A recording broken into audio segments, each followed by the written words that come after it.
Okay, Assalamualaikum, salam sejahtera dan salam keselamatan. Anda sedang mendengar Safety Talk Podcast daripada Safety X di RBI Community, suara Komiti Keselamatan dan Kesihatan Pekerjaan anda. Sebagai penaju dan latihan korporat, Safety X membawa podcast ini untuk khas menyalurkan maklumat terkini kepada anda semua. Dalam episod kita hari ini, kita akan bincang tentang regulation baru iaitu CDM ataupun Construction Work Design and Management Regulation 2024. Sama ada anda majikan atau pekerja, ini adalah untuk anda memahaminya.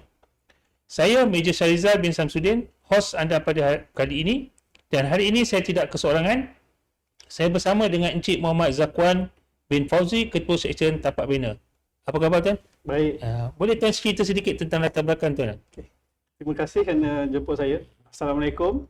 Saya Muhammad Zakwan bin Fauzi, pegawai Pemeriksa Kilang dan Jentera dari Jabatan Keselamatan dan Kesihatan Pekerjaan Negeri Pahang. Jadi biasa kalau orang industri nampak saya pakai baju hijau ni, dia akan lari. Tapi kalau hari ni kita tak bawa notis lah, tak bawa buku kompon lah. Jadi kita hadir pada hari ni bersama Safety Talk podcast bersama moderator yang bijaksana Tuan Major Teknologi Syarizal bin Suhaimi. Okey, kita membincangkan sambil santai berkait dengan peraturan-peraturan keselamatan, kesihatan pekerjaan, kerja pembinaan, reka bentuk dan pengurusan 2024. Okey, terima kasih tuan. Satu penerangan yang jelas tu. Okey, kita tahu bahawa CDM Regulation 2024 ni baru lagi, lebih kurang baru 2 tahun begitulah. So ramai pengamal-pengamal OS ni masih keliru tentang implementations CDM ni. So, boleh saya tahu tak kenapa ia diwujudkan di Malaysia ni? Okey, CDM 2024 ni kalau secara ringkasnya adalah satu set peraturan baru daripada Akta Keselamatan dan Kesihatan Pekerjaan 2024 pindaan 2022. Jadi, ia direka untuk merubah paradigma kepada industri pembinaan di Malaysia yang menguruskan keselamatan. So, akta ini dikuatkuasakan selepas hampir 40 tahun BOEC, Building Operation and Work of Engineering Construction 1986. Jadi peraturan ini diwatakan pada tahun 2024. Itu sebab yang dipanggil CDM 2024. Jadi kenapa ia wujud di Malaysia? Kerana sebelum ni kita fokus kepada fasa pembinaan saja. Hakikatnya kemalangan berlaku berpunca daripada reka bentuk yang tidak selamat. Jika sebelum ni tanggungjawab tu kita bagi pada kontraktor satu pihak saja. Sekarang CDM 2024 ini mengubah persepsi kita bahawa tanggungjawab ini perlu diagihkan kepada pihak-pihak lain yang sebelum ni orang kata silent sajalah. Pihak klien, principal designer dengan principal kontraktor. Okey. So maksud tuan dulu hanya PMT saja yang bertanggungjawab, pada project management team lah yang buat pembangunan. Tapi bahagian yang diharapannya arkitek yang buat design, yang buat surveying, dia punya soil test semua dia tak terlibat lah kalau sebelum tradisional sebelum ni memang kita tak nampak. So itu adalah satu perkembangan yang baik lah. So bagaimana CDM regulation ni membantu tangani masalah ini secara sistematik? Terima kasih Major. Okey, sektor pembinaan ni kalau kita lihat di luar sana sering digelar sebagai sektor 3D. Okey, dirty, dangerous dan difficult. Jadi kenapa kadar kemalangan di sini sangat tinggi? Kalau kita tengok sektor pembinaan ni, ia unik. Sentiasa berubah-ubah, dinamik, bukan statik. Jadi bahaya sentiasa berubah mengikut fasa pembinaan. Hari ini lubang, esok dah ada dinding. Hari ini cepat berubah. Hari ada jentera di sini, dah berubah tempat lain. Jadi CDM ni dia membantu secara sistematik melalui konsep pencegahan melalui reka bentuk prevention to design. Kalau dulu kontraktor sendiri kena fikir macam mana nak buat kerja bahaya tu. Tapi sekarang dengan CDM designer sendiri kena fikir, kena buat macam mana nak reka bentuk sesuatu tu dengan selamat. Ia membuang budaya lepas tangan lah. Jadi CDM 2024 ni hadir bukan untuk tambah beban kertas lah. Kalau orang luar ataupun industri ingat bila ada CDM ni kena tambah SOP, tambah paperwork, tambah file, tapi tidak. tapi ia menyusun semula sistem kerja yang sedia ada ni lah, yang lebih sistematik dan proaktif. So macam mana dengan kalau yang katanya wuru-wuru lah kan, kita kan ada PCI, Pre-Construction Information. Lepas tu apa, safety file. So ada data dengan apa ni, dengan CDM ni? Benda tu adalah asas dalam CDM. Okey. Jadi ia bukan dokumen baru, sebenarnya benda tu dah sedia ada. Tapi CDM ni dia menyusun semula dokumen-dokumen tersebut menjadi satu sistem yang lebih baik lah. Baik. Okey. Alhamdulillah. So kalau kita rujuk pada CDM ni, sebab dia punya ayat pun construction work, design management. Adakah dia hanya fokus kepada sektor pembinaan saja? Okey, soalan yang baik Tuan Meja. Okey, sebelum ni kalau kita lihat sektor pembinaan ni fokus kepada pembinaan sajalah. Betul. Okey, secara teknikal memang pembinaan ni untuk pembinaan. Tapi secara praktikalnya tidak. Sebab definisi pembinaan itu sendiri sangat luas. Okey. Di bawah CDM 2024, kerja pembinaan ditarifkan sebagai berdasarkan aktiviti. Okey. Bukan sektor. Kalau sebelum ni sektor industri pembinaan. Tapi sekarang aktiviti pembinaan. Jadi dalam CDM sektor pembinaan ataupun kerja pembinaan didefinisi sebagai penyelenggaraan pembaikan, pemasangan, perombakan, pengubahsuaian, perobohan dan kejuruterawam. Jadi apabila ada aktiviti ini di kawasan tempat kerja anda, anda dah tertakluk kepada CDM. So maknanya kalau syarikat tu buat renovation bangunan, dia dah dikategori sebagai pembinaan lah? Betul. Macam anda pemilik kilang. Jadi apabila anda buat kerja-kerja bumbung, anda adalah klien. Jadi anda dah termasuk dalam CDM. Okey. Faham. Okey. So sekarang ni ramai yang masih keliru dengan istilah kerja pembinaan ni. Ada yang kata kalau buat penyelenggaraan mesin pun termasuk juga. Ada yang kata buat penyelenggaraan bangunan pun termasuk juga. Apa yang tuan boleh berikan satu definisi yang mudah bagi pengamat OS ni faham bahawa pembinaan ni inilah definisi yang sebenar. Okey, terima kasih Meja. Okey. Secara tradisional macam saya cakap sebelum ni lah. Pembinaan ni kalau kita lihat sebelum ini, kita nampak sama ada pembinaan projek-projek besar ataupun kawasan-kawasan tapak bina yang ada pagar. Kita nampak pembinaan kan. Dulu lah. Okey, sekarang di bawah CDM ni, definisi dia seperti saya cakap tadi, kerja pembinaan ni luas. Bila ada aktiviti seperti yang kata tadi, penyelenggaraan, pembaikan, pemasangan, perombakan, ubahsuaian, renovation, perobohan ataupun kerja-kerja keterawal macam penggalian. Okey, itu semua dah termasuk dalam aktiviti kerja pembinaan lah. So bagaimana kalau kita ada isu lah kan, kalau rumah kita sendiri, kita nak buat renovation. Kita panggil kontraktor. Adakah dia terkandung juga dalam CDM ni? Okey, dalam CDM dia ada dua kategori lah. Bila tuan adalah pemilik rumah, tuan adalah klien. Ya. Okey, dalam CDM sendiri ada dua kategori, klien domestik dan klien komersial. Klien komersial ni adalah klien yang biasa inilah, yang buat pembinaan, buat yang rumah. Jadi klien untuk aktiviti di rumah tu klien domestik. So klien domestik ni ada syarat-syarat dia lah. Ada syarat-syarat yang dikecualikan, ada syarat-syarat yang dipatuhi.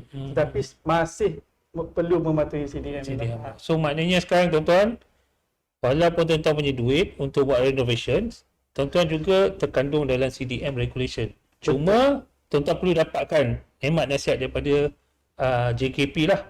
So dalam CDM ni, dari bawah regulation 8 ni ada menyatakan bahawa sekiranya kerja-kerja ni dilakukan mengikut beberapa syarat, perlu dibuatkan notifikasi. So dah ramai juga isu yang berdolak dalil lah. Ada yang kata klien kena buat, ada kata isu kena buat. Dan benda ni kita masih dalam macam keliru lah. Boleh tuan terangkan, tapi kita break dulu sebentar, nanti kita akan sambung balik dengan jawapan ni. Baik, terima kasih tuan.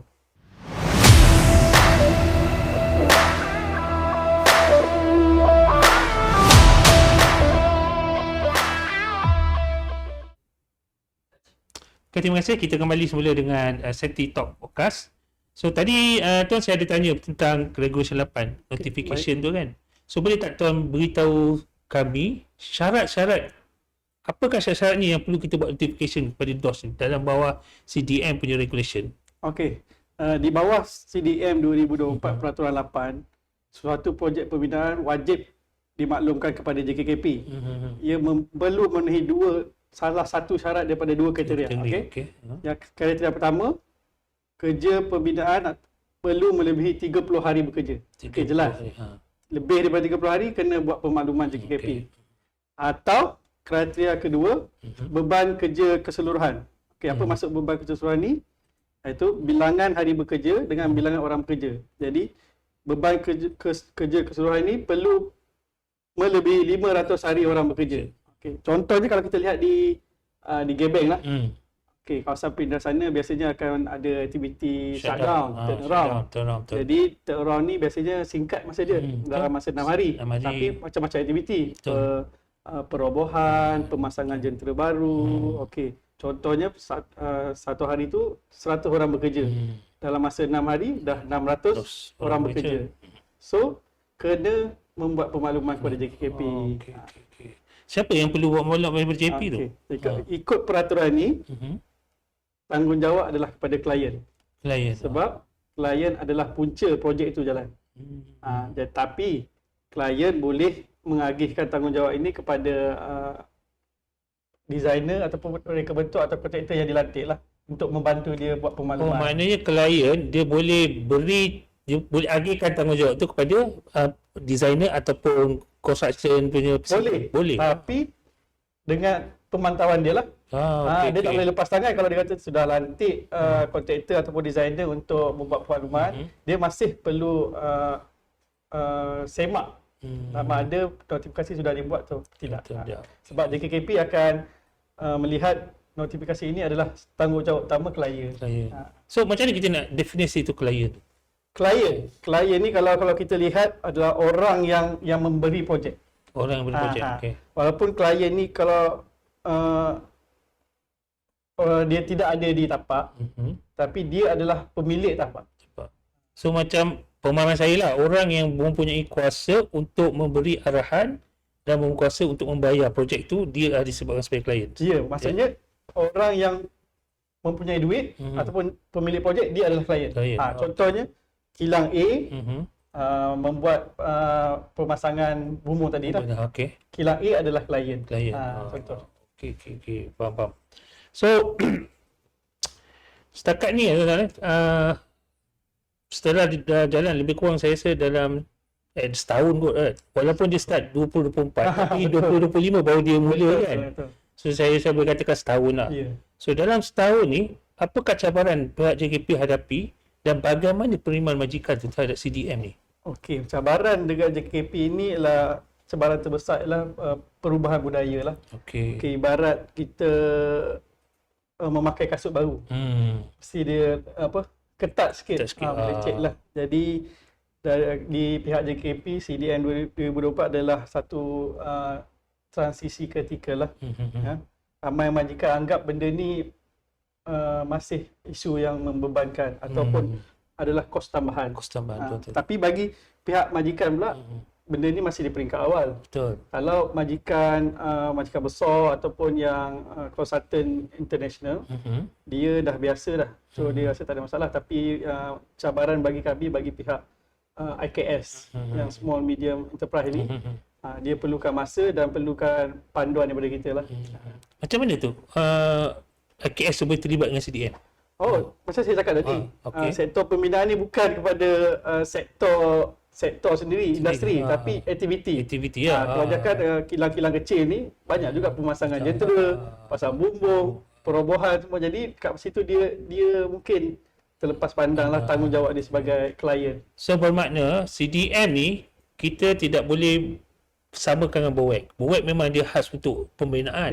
Tapi CDM ni dia adalah berdasar pada aktiviti. Betul. Di satu tempat kerja. Betul. Dan definisi pembinaan itu menyatakan bahawa sekiranya aktiviti itu merangkumi dan definisi pembinaan CDM, dia terkandung dalam CDM punya metod. Dan dia kena ikut peraturan itu secara keseluruhan. Betul. Okey. So setakat ni majikan macam mana? Dia punya penerimaan. Kalau kita tengok dari segi sektor pembinaan, saya rasa tak ada masalah. Sebab dia memang bermula dengan arkitek design, lepas tu dia pergi buat soltel, lepas tu dia pergi pelantikan PMT kan. Itu memang dah complete dia punya circle. Tapi bagi majikan-majikan yang macam service sector ke SME ke, bagaimana penerimaan dia setakat ni? bagi selain daripada sektor industri pembinaan sendiri, Mhm. sektor-sektor lain seperti penghilangan ataupun hotel, Mhm. kita ada buat beberapa aktiviti lah untuk membimbing. Dan sekarang kita melalui rancangan Malaysia ke-13, kita ada buat program-program untuk mereka lah, untuk bantu mereka lebih memahami CDM ini. Wah, okey, bagus. Alhamdulillah. So, maknanya sekarang ni secara agresif atau secara proaktifnya JKP melaksanakan satu program bagi memberi ilmu kepada industri ini selain daripada sektor pembinaan. Betul, Okey, Majid. okey. Alhamdulillah. So, apakah saran tuan kepada majikan supaya actually saya rasa kita boleh cakap majikan selalunya diletakkan kepada SSO lah, Ya, pengamal kan. betul. Walaupun kita kata majikan kok mana pun dia kata okey SSO kena tahulah. So apa saran tuan kepada SSO, especially pada SSO lah, untuk memahami regulation ini dan menyampaikan kepada majikan? Okey, terima kasih Major. Okey. Saya rasa bagi SSO ataupun Triple S, orang-orang yang terlatih ni tak ada masalah. Okey. Okey. Yang masalahnya pada pihak-pihak yang baru tahu tanggungjawab dia, seperti klien, arkitek. Jadi pelaksanaan CDM 2024 ni bukan maksudnya kita patuh untuk elak undang-undang ataupun elak denda. Okey. Ia adalah untuk membina kecemerlangan operasi. Okey. 3 saran utama saya. Satu, lantik yang pakar, yang faham pasal CDM. Okey. Yang kedua, integrasi. Keselamatan ni kalau boleh masukkan elemen keselamatan dalam setiap meeting teknikal ataupun aktiviti lah. Yang ketiga, latihan lah. Pastikan pihak-pihak yang terlibat, klien, kontraktor, designer, sentiasa terlatih, diberi penerangan sekerap yang mungkin je lah. Okay. Dia ada untuk CDM dia ada macam special course ke ataupun dia ada special, macam contoh kita site safety advisor, dia ada ke CDM ke? Dia ada. Ada. Sekarang ni kita tengah develop satu mungkin macam penjawatan ataupun lantikan lah, CDM professional. Okey, CDM professional. Yeah. Okey. So maknanya kita JKP forward to menghujukkan satu lagi lebih kurang 3% lah. Hampir macam tu lah. Betul, Maksud dia macam tu lah. Macam tu Okey. So maknanya dengan ada 10% ni, CDM ni dapat diimplementkan dengan lebih baik lah. Betul, Contoh macam yang psikososial 3% juga. Dia lebih kurang macam tu lah. Okey. Macam dia macam duta JKP lah. Duta JKP, Dia lebih memahami, dia orang tengah antara JKP, kerajaan dengan industri. Okey. Okay, terima kasih Encik Zakuan. Ya, sama-sama. So maklumat yang detail Cik Zakuan berikan. Mungkin nanti kita akan ada satu slot lain insya-Allah yang kita akan cerita lebih detail tentang CDM ni secara tuntas. Dan apa yang kita buat sekarang ni, yang pertama sisi kita ni ada lebih kepada memahami apa itu CDM, siapa yang terlibat, siapa itu klien, apa itu pembinaan. So benda-benda ini kalau kita faham, dia akan memudahkan majikan dan juga SSO dan juga Triple S untuk melaksanakan tugasnya. So kita akan berjumpa lagi, insya-Allah kita jumpa lagi next sesi atau siri podcast ini. Assalamualaikum warahmatullahi wabarakatuh.